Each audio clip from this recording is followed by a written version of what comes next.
आगा के अवां खे अहम ख़बर है। हैदराबाद में सिंध यूनाइटेड पार्टी पारां मोहब्बत यकजहती पैदल मार्च शुरू किया वियो है। सैयद ज़ैन शाह और रोशन बुढ़ो जी अगवाणी में सेंट्रल जेल का हैदर चौक ताईं निकितल मार्च में वॾे अंग में कारकुन शरीक थिया आहिनि। SUP जे पैदल मार्च में पाक सरज़मी पार्टी के मरकज़ी अगवाननि भी एके जे इज़हार तौर शिरकत कई है।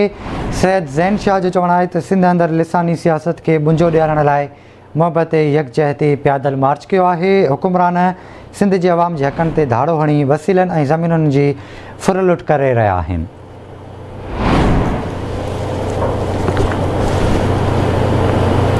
तफ़सील वठंदासीं हैदराबाद में नसीर चना का। नसीर, आगाह कजो सिंध यूनाइटेड पार्टी के मोहब्बत यकजहती पैदल मार्च बाबत।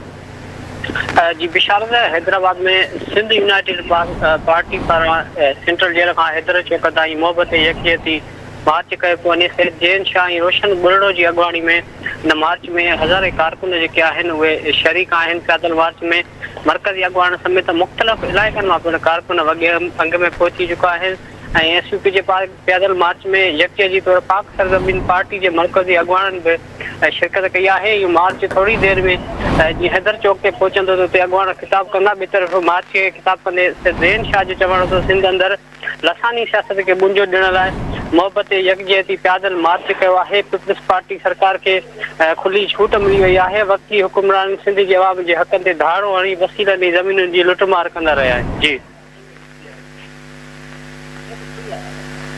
ठीक है, वॾी महिरबानी अवां जी तफ़सील खां आगाह करण लाइ।